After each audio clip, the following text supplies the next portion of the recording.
Les amis, on se retrouve pour une nouvelle vidéo. Très heureux de vous retrouver. Ça fait très très longtemps que j'ai pas fait de vidéo. J'en suis désolé. Ça fait, je crois, depuis 3 semaines depuis la trêve, ce France-Island.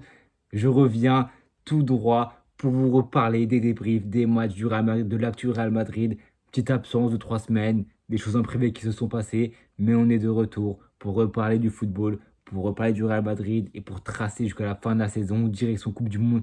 Je vous prépare du lourd, je vous prépare beaucoup de choses, mais avant ça. Il y a la saison qui arrive et ce match contre Liverpool à Anfield. Tout le blabla, c'est terminé et on part pour ce débrief. Cette défaite, malheureusement, je n'aurais pas oublié des moments parce qu'il y a eu des très bonnes choses depuis la défaite contre l'Atlético, pardon. 5 victoires de suite contre le Barça, contre Tiraspol. Non, pas contre le chef Tiraspol, n'importe quoi. En Ligue des Champions contre Almaty, des grosses victoires en Liga, pas contre Villarreal, mais bref, 5 victoires de suite.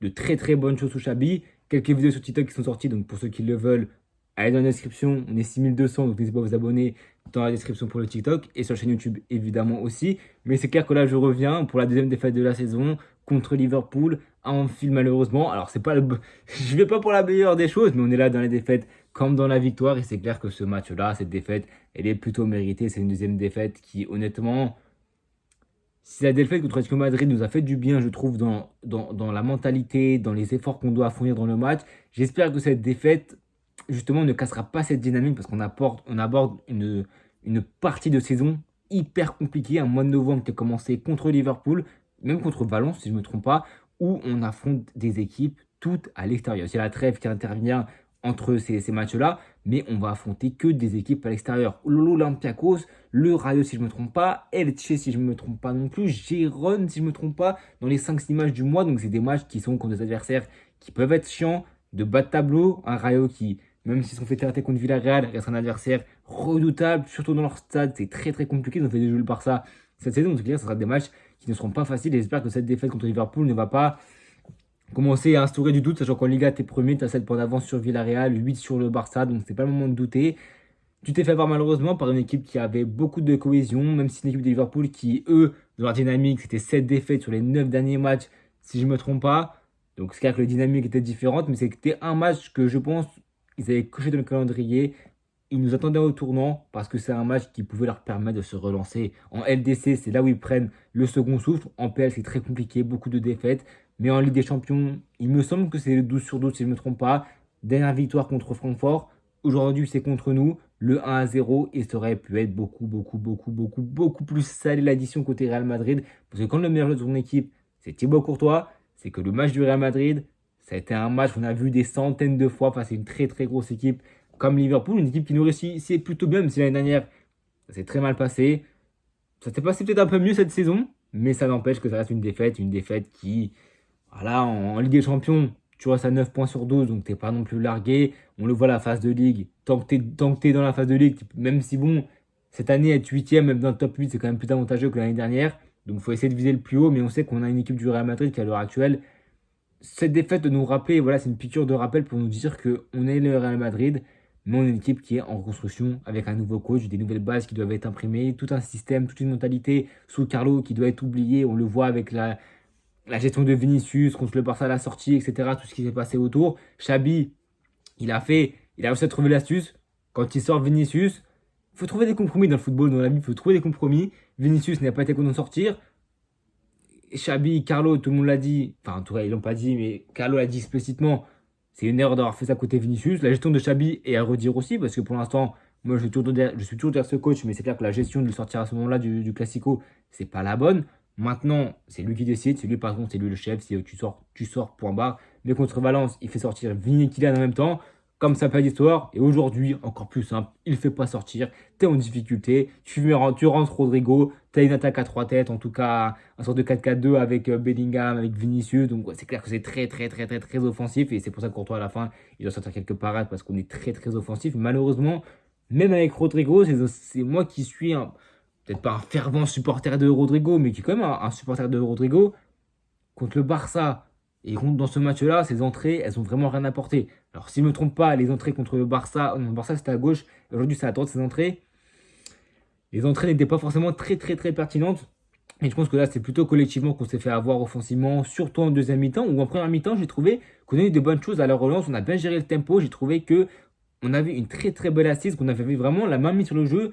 Les 80 minutes, c'était un peu du 50-50. Liverpool, 2-3 minutes de phase de possession, puis nous. Mais à partir de la 15e minute, il y a vraiment des gros temps où on avait beaucoup le ballon, mais malheureusement, les passes que tu mets vers l'avant, elles n'arrivaient pas à trouver des choses qui étaient très très intéressantes. On n'arrivait pas à créer quelque chose de solide offensivement. On termine avec deux frappes cadrées, deux, trois frappes si je ne me trompe pas, et c'est dans une même action. C'est une frappe de Jude. Sur chaque fois, une très bonne combinaison, la seule bonne combinaison du match pour Jude qui dribble un ou deux joueurs, arrête de Mamardashvili, puis je crois que c'est Arda Güler, ça retombe sur lui, et puis il tire, et puis c'est frappe cadrée, mais c'est une frappe qui inquiète pas Mamardashvili et Liverpool. Mais c'est clair que c'est un Real Madrid qui offensivement, on a connu mieux du Real Madrid ces derniers matchs, puisque là, Dinachen a touché quand même beaucoup de ballons en défense, mais malheureusement, c'est des ballons qui allaient vers l'avant. Dans un match comme ça, peut-être qu'on va me dire que je suis trop sévère, mais dans un match comme ça, je vais attendre Arda Güler qui fasse des grandes choses, qui mette la main mise sur le jeu. Et malheureusement, dans ce match-là, Arda, il a été en dessous pour moi. Arda a été en dessous. Je pense qu'offensivement, c'est le Real Madrid qui était en dessous, qu'il a notamment aussi, mais on en reviendra après. Mais Arda, c'est dans ce match-là où les milieux de terrain doivent prendre la main mise sur le jeu. Tchouaméni ne le fera pas. On le sait très bien qu'il n'a pas la capacité pour le faire. Arda en Liga contre les petites équipes, il peut le faire. Mais là, c'est dans les gros matchs qu'on l'attend. Xavi lui met une grosse confiance, titulaire à tous les matchs, même s'il fait sortir de temps en temps. Pour moi, c'est lui qui doit avoir la main mise sur le jeu. Liverpool, comme j'ai dit, à partir de la 15-20e, ils ont vraiment reculé. Des lignes qui étaient très serrées, très compactes. On savait que le jeu, il n'allait pas passer par Kylian, ni forcément sur le côté droit, parce qu'on n'avait pas d'élite, on avait un sorte de Camavinga, Bellingham, un 4-4-2 à plat, c'est compliqué sur le côté droit.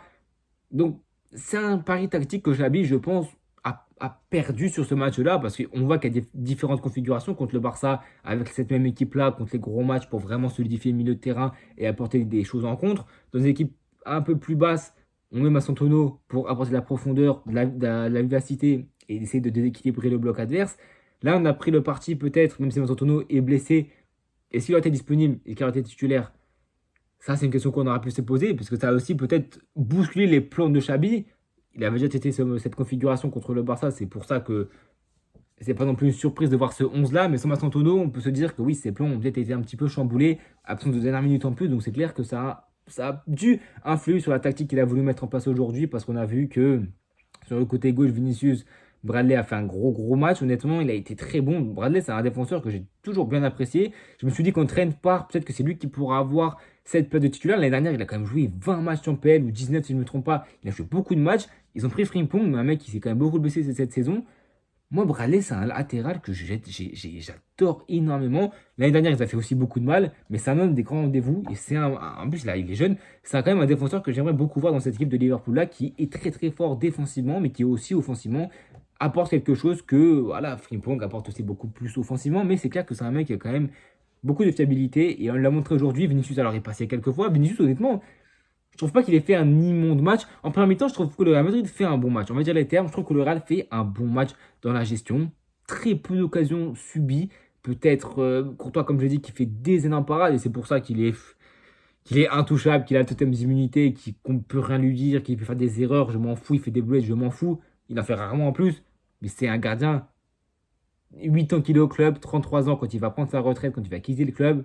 Il faudra trouver un suppléant. Parce que Thibaut Courtois, les parades qui sort sur ce boss-là, et à un moment donné, sur un contre mené par Mohamed Salah sur le côté droit, il te sort la parade de la jambe droite, puis après ce boss-là, 4 frappes cadrées en première mi-temps de Liverpool, c'est 4 fois de ce boss-là, il sort une parade, manchette, main droite, bras droit, tout ce que tu veux, une parade extraordinaire à Thibaut Courtois, qui malheureusement a même pas été abandonné par sa défense, parce que défensivement, Militao, ça fait quelques matchs qu'il est revenu très très fort, qu'on ne peut rien lui dire, qu'il est irréprochable dans ce match-là. Il a assez bien contenu, même très bien contenu et critiqué. Dina Einstein, pareil, alors j'ai toujours quelques problèmes sur son... Je ne sais pas si c'est un manque de QI football, mais c'est aussi la jeunesse, mais il a, dans des situations, il a un manque de compréhension du jeu. Il est jeune encore, donc voilà, mais il a un manque de compréhension dans le jeu, de qu'est-ce qu'il doit faire, comment il doit relancer, enfin pas balle au pied, mais quand il y a une situation critique qui arrive vers lui, un ballon, un pressing, etc., que quelque chose qu'on n'attend pas forcément, il fait quasiment tout le temps le mauvais choix. Balle au pied, par contre, on peut rien lui reprocher, c'est un des défenseurs dans le futur qui a le plus de qualité sur ça, donc ça on ne peut pas lui dire, mais c'est clair que cette charnière a été solide, même défensivement. Valverde, côté droit, c'était qui à gauche? On avait Soboslai, on avait McAllister, à gauche et à droite c'était Salah. À gauche, je ne me rappelle même pas cette équipe parce qu'à gauche, il n'y a pas eu. Ah, c'était Florian Wirtz. Enfin, à dire que forcément, il n'a rien fait. Valverde était très solide. Même à gauche, on a eu un Carreras qui, pendant longtemps, a réussi à contenir Mohamed Salah. Mais en fin de match, c'était un petit peu gâté. Et même après le but, on a eu un peu plus de difficultés et beaucoup de choses à faire. Mais malheureusement, dans le football moderne, on est en train de pencher de plus en plus vers ça. C'est à cause de Nicolas Jauvert et de Arsenal. C'est les coups de pied arrêtés. C'est des phases où dans un match-là, c'est ça qui fait la différence. En deuxième mi-temps, tu te fais avoir dans la pression, dans l'intensité de tes courses que tu fais offensivement. Parce qu'en première mi-temps, on a quand même beaucoup bien, on a pressé et plutôt bien. Même s'il y a quand même toujours des choses à redire sur le pressing du Real Madrid, parce que c'est toujours nouveau. Donc d'ici 4-5 mois, je pense qu'on récupérera beaucoup plus de ballons sur l'adversaire. Mais là, on laisse des trous, on laisse quelques espaces. Et en deuxième mi-temps, Liverpool on a très bien profité parce qu'on était un petit peu haut, parce qu'il y a quand même beaucoup de trous, il y avait aussi beaucoup de fatigue. Liverpool était poussé par un Anfield en feu. En deuxième mi-temps, ils ont levé le curseur, ils ont poussé et malheureusement, on n'a pas su donner une réponse à cette combativité, à cette agressivité de Liverpool. Et on s'est fait avoir sur des coups, sur des corners. Courtois doit sortir deux énormes parades, arrêt réflexe sur Van Dijk. Puis dans la foulée de l'autre côté, il me semble sur Konaté. Toujours des frappes à arrêter. Même en fin de match, il sort une énorme parade. Et on a craqué sur ça, sur un coup franc, faute de Bellingham, un carton jaune. Carreras en a pris un, Tchouaméni en a pris un, Euchen en a pris un. Et je crois qu'ils ont tous pris en deuxième mi-temps. C'est dire comment Liverpool a haussé l'intensité et que malheureusement on n'a pas su y répondre. Je vais pas remettre toute la faute sur Arda parce que c'est un joueur que j'apprécie beaucoup, mais parce qu'il n'est pas tout seul aussi d'ailleurs. Il y a aussi d'autres joueurs qui doivent prendre leurs responsabilités au milieu de terrain pour calmer ce tempo, pour calmer l'agressivité, pour gérer le tempo. Malheureusement, depuis qu'on s'est parti, il n'y a plus beaucoup de monde. Mais voilà, tu prends ce but-là, tu te fais refroidir et c'est mérité. Dans le jeu, tu n'as pas non plus subi d'immenses occasions, à part, comme je dis, la frappe bien arrêtée par Courtois sur ce boss slide du pied à la fin de match. Mais sinon, c'est toujours des frappes un petit peu lointaines, etc.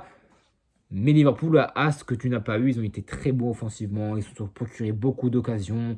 Ils ont fait le match qu'il fallait. Je pense que la bataille tactique a été remportée par Arne Slot ce soir parce qu'il a fait le match qu'il fallait. Très, très, très solide défensivement. Beaucoup de courses en ballon. Dire on l'a pas vu offensivement. Mais par contre, défensivement, pour presser, pour revenir défendre, c'est irréprochable. Sur le côté, c'est pareil. Enfin, Liverpool a hyper bien défendu, même au milieu de terrain. Gravenberch, McAllister, c'était très, très, très, très, très, même ce Bosley, très, très, très, très fort. Donc, ouais, franchement, c'est une très belle victoire de Liverpool. Aussi à notifier par le fait que la première mi-temps était bonne. Tu te crées quelques situations. Le tandem Vinicius, Mbappé, Bellingham a été décevant, même si c'est quand même fait à un moment donné une très belle action où tu peux te dire, ok, c'est montée de Bellingham sur Kylian qui décale à Vini, qui décale à Bellingham, qui en remise sur Kylian et qui va le ballon dans les étoiles. Un match où évidemment tous les Madrilènes attendaient Kylian Mbappé au tournant parce que l'année dernière ça s'est très très très très mal passé dans la foulée d'une défaite contre Valence. En plus, si je ne me trompe pas, 2-1 d'un penalty raté de sa part. Il a raté aussi contre Liverpool, mais dans ce match-là, c'est clair qu'il a été vraiment en dessous. Est-ce que mentalement ça a joué l'année dernière? Franchement, peut-être. Mais là, j'ai retrouvé un Mbappé qu'on n'aime pas forcément. Un Mbappé un petit peu, surtout en deuxième mi-temps, un Mbappé à contre-courant. Un Mbappé qui veut trop faire, qui veut trop porter, qui joue pas sur la simplicité. Alors, il voulait aussi réveiller les troupes, donc je peux le comprendre. Mais malheureusement, est-ce que c'est la bonne manière? Ou moins il a tenté quelque chose? Peut-être un des seuls qui a tenté de réveiller les choses à sa manière. Ça n'a pas été fait de la bonne manière. Qu'est-ce que Xabi aurait pu trouver pour faire réveiller le Real Madrid? Il a fait un changement directement. Kama qui doit sortir, je crois. Avec ouais, Kama qui sort, entrée de Rodrigo. Ok, pourquoi pas. Mais ça reste très offensif. T'as Tchouaméni, Arda en milieu récupérateur, créateur. Mais quand tu vois que Arda est en difficulté, est-ce que c'est vraiment lui qu'il fallait laisser sur le terrain? Je sais pas. Alors Arda sort quand même beaucoup. Mais je me dis, pas d'état d'âme. Arda fait pas un bon match pour moi. Et pour moi, il doit sortir. Alors j'ai l'impression que je tire sur Yamal depuis 13 minutes. Mais absolument pas. C'est pas lui le fautif. Le fautif, c'est, je veux dire, c'est tout le groupe. Mais je me dis, dans un match comme ça, Arda, il doit montrer les choses qu'il doit faire. Il doit montrer sa qualité balle au pied, dans les petits espaces. Alors, s'il n'y a pas beaucoup de monde pour combiner aussi, parce que le terrain, c'était très dense, il y avait beaucoup de monde. La clairvoyance, c'est très très compliqué. C'est là où des joueurs hors normes, ils font la différence. Malheureusement, ce joueur-là, pour la passe, on l'a pas. Pour la vista, la vision de jeu, on ne l'a pas. Dans des matchs comme ça serait très très très très très très bien de l'avoir, mais on l'a pas. Et c'est peut-être Arda, le joueur qui ressemble plus à ce style de jeu-là. Et c'est pour ça que j'en attends autant de lui et que je sais bien en autant attend. Et c'est pour ça que je pense qu'il a été déçu du match de Arda. Et j'aurais aimé pourquoi pas le faire sortir. Et bon, là, c'est très offensif. Mais à la fin, on termine avec un Arda. Enfin, pas à la fin, mais quand Rodrigo rentre, c'est Arda avec Chouamini dans le tandem. T'as Bellingham à gauche. Et t'as à droite, t'as Rodrigo. Et en double attaquant, t'as Vini Mbappé. Et c'est offensif. Avec Arda en plus. pour en plus ne pas avoir énormément de différence, parce que l'entrée de Rodrigo, elle fait pas grand-chose, puis tu as Brahim qui rentre, puis tu as Trent qui rentre, où l'entrée elle est soporifique, mais bon, le contexte est tellement compliqué que je comprends qu'il a fait une très très mauvaise entrée, mais bon, c'est à l'image de son début de saison et de son retour de blessure, ses blessures, etc. Donc c'est compliqué.